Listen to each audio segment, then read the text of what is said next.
It is again a great honor and a great privilege for me that we can spend a few minutes around the Word of God. Thank you for tuning in week after week, whether you listen on the WhatsApp medium, on the international radio station, Joy Gospel Radio, which you can find on the internet, the YouTube channel or the Spotify channel. Welcome. Thank you for tuning in. Thank you for being part of this podcast week after week. We honor you. We pray for you, and it's our heart's desire that the Lord God Almighty will bless you. Before we continue, let's just pray together. Father, in Jesus' name, Lord, thank you for this wonderful opportunity that we can sit around your word. Thank you, Lord, that we can discuss your word. Thank you, Lord, that we can dissect your word. And Father, I pray that your Holy Spirit will be the after preacher. Father, that your Holy Spirit will be the inspiration for us, that your Holy Spirit will be the one that guides us, that leads us, that break open the word for us, so that we can move closer and closer in a relationship with you. We thank you for it in Jesus' name. Amen. Now, my friend, we're busy talking about the topic of forgiveness and salvation, or the new birth, being born again, the whole issue of forgiveness between me and God, forgiveness between me and men, and myself forgiving myself, me forgiving me for the things that I've done wrong. And we're in week 3, and maybe we'll finish up today, maybe next week. But 2 weeks ago, we started off with this topic.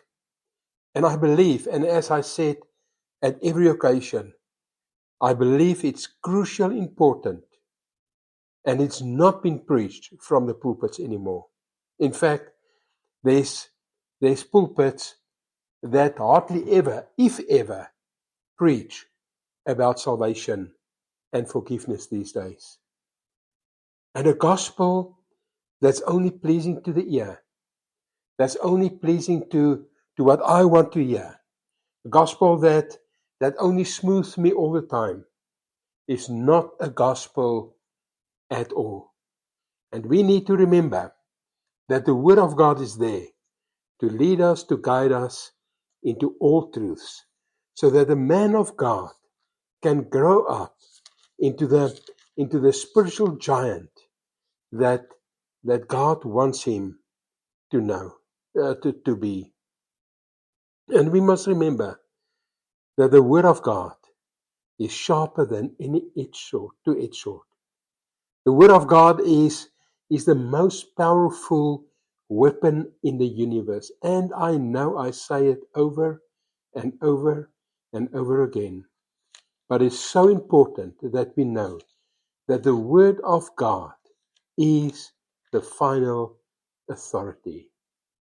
It says in 2 Timothy 3 verse 16, all Scripture is God-breathed and is useful for teaching, for rebuking, for correcting, and training in righteousness, so that the man of God may be thoroughly equipped for every good work. The Word of God is not there to smooth our conscience. The Word of God is not only there to calm the storms around us. Yes, it does do it. But the Word of God is there to teach us. It is there to rebuke us, to correct us, and to train us. And unfortunately, the topic that we're busy talking about is being misrepresented in so many churches. I once said to the local congregation while preaching, I said to them, you can, with all the intentions in your heart, with the right bedding, with the right equipment, with the right temperature, in the best conditions that you can find, you can sleep for 3 years in the garage, and you will not be a vehicle after that. You will remain a human being. And it sounds funny, but there's truth in it. There's so much truth in it. In week 1, we discussed the issue of where does sin come from? Where did it begin? You can recall I mentioned the program Seconds from Disaster. And where does it start? It started with pride. My friend, listen to me. Pride is a killer. And through the year, I probably will minister on the topic of pride more than once. But pride is a killer. God will not tolerate a prideful heart. God will not tolerate it. It says in James 4, the heading in my Bible, the NIV, I'm reading from the NIV tonight. The heading of this chapter said, submit yourselves to God. And then in verse 7, it says, submit yourselves then to God. Resist the devil and he will flee from you. Come near to God and he will come near to you. Wash your hands, you sinners. Purify your hearts. You are double-minded. Grieve, mourn, and wail, because change your laughter into mourning and your joy into gloom. Humble yourself before the Lord, and he will lift you up. And we've seen in the first week that the Bible says that there was pride in the heart of Satan, and he tried to exalt himself above God. He tried to take the place of God. He tried to overcome the throne of God. The created being tried to overthrow the Creator.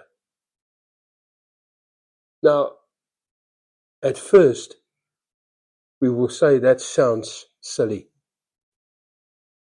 But if we think about it, when Satan saw all the beauty, pride took hold in his life. And that led to his fall. And in my life and in your life, you can think about it. The number one factor that causes us to sin is pride. Listen, my friend, the number one factor that keeps you away from God and keeps you away from repenting from sin is pride.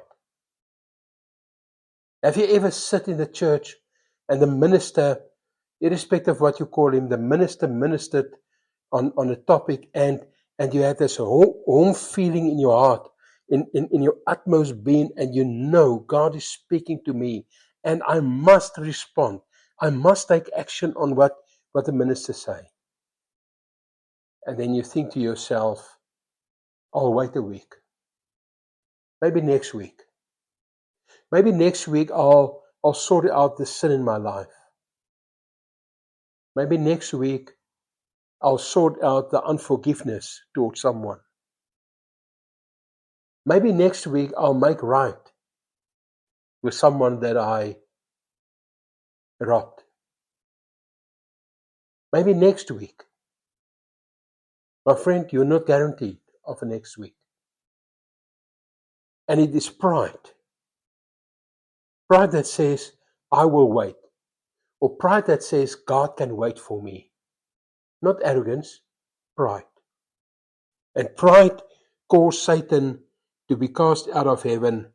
And the Bible says in Isaiah 14, verse 12 to 13, how you have fallen from heaven, O star of the morning, son of the dawn.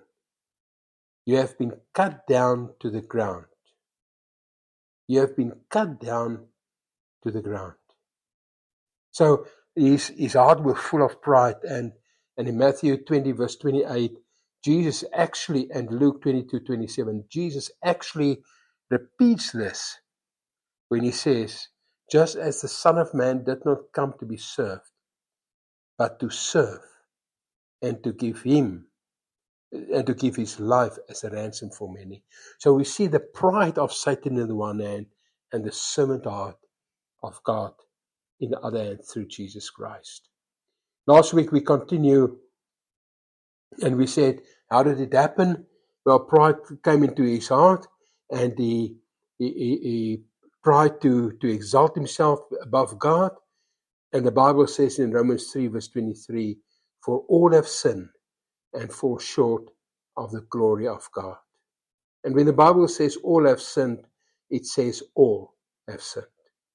You see, through the bloodline of Adam, every person that was born on this earth, since the firstborn of Adam and Eve, to the last person that was just born a second ago, we are all born into sin. Because Romans 5 says that as sin came into the world through one man, Adam, life and forgiveness came into the world through one man and the sacrifice of one man called Jesus Christ. And as you know, John 10 verse 10 is one of these scriptures in the Bible that I use the word misuse? I always quote the scripture, John 10 verse 10, that says, the thief, Satan, came only to steal and to kill and to destroy. But Jesus says, I have come that you may have life and have it in abundance. In John 8 verse 44, we read that Satan was a murderer, a liar from the beginning. He cannot hold to the truth, for there is no truth in him. When he lies, he speaks his native language, for he is a liar and the father of all lies. So when Adam and Eve sinned, sin became part of the human race. And we needed a savior, born from a woman, the Virgin Mary, born into a sinful world, yet without sin. The Bible says, he that knew no sin became sin for you and for me. And tonight I want to, or today, whenever you listen to this, I want to explain to you how the new birth works. And it's actually very, very easy to understand. For in John 3, verse 16, the Bible says, for God so loved the world that he gave his only begotten Son, that whoever believes in him shall not perish, but have eternal life. For God did not send, verse 17, for God did not send his Son into the world to condemn the world, but to save the world through Jesus. And throughout history, every time that there was a sacrificial offering to atone for the sins of Israel, it had a reflection on Jesus Christ. But we find in John 3, in the account of John 3, the 3rd chapter, a man, a Pharisee, named Nicodemus, that came to Jesus at night. He came to Jesus at night, the 2nd verse, the 3rd chapter. And he said to Jesus, Rabbi, we know you are a teacher who has come from God. For no one can perform the miracle signs you are doing if God were not with him. In reply, Jesus declared, I tell you the truth. No one can see the kingdom of God unless he is born again. You see, my friend, It's interesting that the Bible records that Nicodemus were a Pharisee. In today's terms, he were in ministry. He was a pastor or a layman or a reverend. He was one that knew the scriptures. He was one that taught scripture. And he came to Jesus. And he says to me that he recognized that the church cannot save me. The church cannot atone for my sin. The church, the institution, the church is not God. Yes, it's a representative of God, but it's not God. The second thing that it says to me is that man cannot save you. The only thing that you and I can do if we want to introduce somebody to Jesus is to testify towards this person and introduce him to Jesus. That's all that we can do. We can just introduce the next person to Jesus.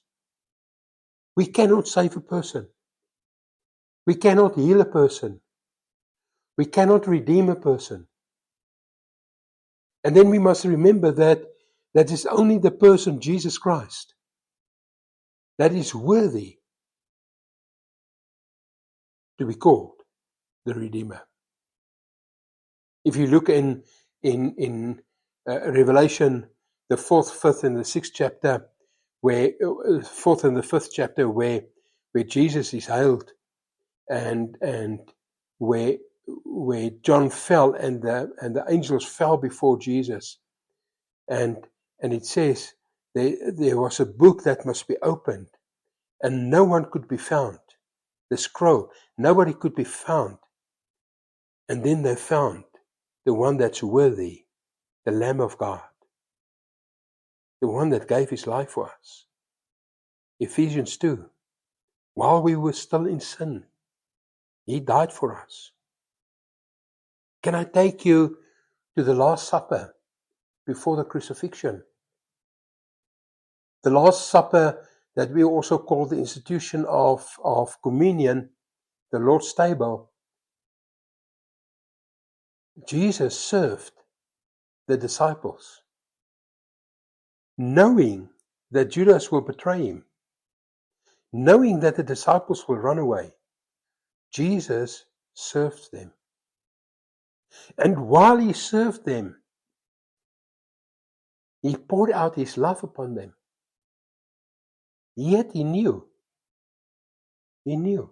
So while we were in sin, while we were trying our utmost best to live a good life, which we cannot do, God saw us. God loved us. And Jesus stood ready to take our hands. What does he say to Isaiah? Come to me. You are thirsty. Come and drink from me.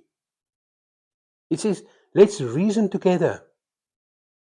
Even if your sin is as red as blood, I will wash it to be white as snow. That's the love of God. And we can talk about salvation in so many aspects. And next week I want to talk on the blood and the role that the blood played in redemption and salvation. But we need to come, because Romans 3 verse 23 says, all have sinned and fall short of the glory of God. And then Romans 6 verse 23 says, the wages of sin is death, but the gift of God is eternal life in Christ Jesus. John 10 verse 10 says, the Satan came to steal, kill, and destroy, but Jesus came that we can have life and life in abundance.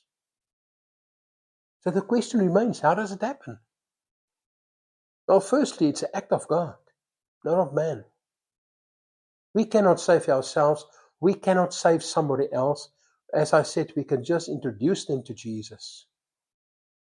But it is a miraculous thing that happened. It is a glorious thing that happened. It is a miracle.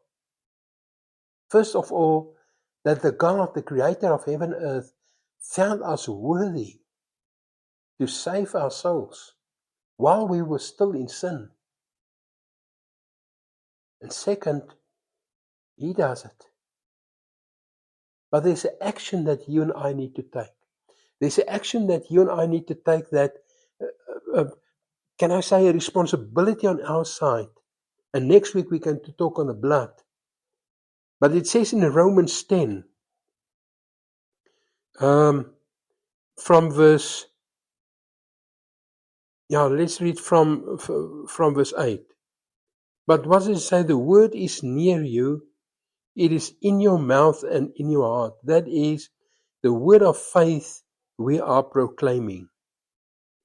You see, we need to accept in faith that Jesus saved us.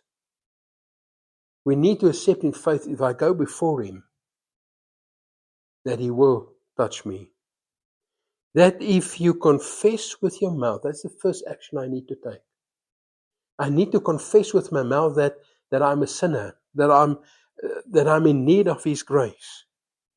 If I confess with my mouth Jesus is Lord, and believe in my heart, put faith to it, that God raised Jesus from the dead, you will be saved. Romans 10, verse 10. If I believe in my heart that He is Christ, and if I confess with my mouth, and my friend, in closure, that's salvation. That's coming before Him, putting down the old man, and trust Him to renew me and give me a new identity. Give me a new man. Give me a new identity, as I say. There's so many scriptures that we can run over. But salvation is a free gift. It is God that's doing it. It's God breaking the curse of sin and death and lies over your life. And your role to play, confess with your mouth and believe in your heart. And Father, right now I come to you in Jesus' name. And Father, if anyone that listened to me say, Rian, pray with me. I pray now, Lord, that you will raise them up, that they will pray the simple prayer. Lord Jesus, I believe in my heart that you are Lord, that you raised from the dead, that I'm dependent on your salvation. I come before you in faith, and I confess with my mouth. And thank you, Lord, that you wash me, that you cleanse me, and that you, Lord, renew me in Jesus' name. Well, my friend, next week we're going to talk further. I want to speak on the blood of Jesus next week, the role of the blood of Jesus in our redemption. It's interesting. We might speak 2 weeks about it. It's so interesting. And he starts right in Genesis 3. And he's going up onto the cross of Calvary. May you be blessed. May His grace and His mercy, may His love be upon you. May you realize in this day, as you listen to me, that you need God's salvation, that you cannot go on in a sinful nature, that you do not have to go on in a sinful nature. The Lord bless you and keep you. The Lord makes His face to shine upon you. The Lord is gracious upon you. In Jesus' name, Shalom.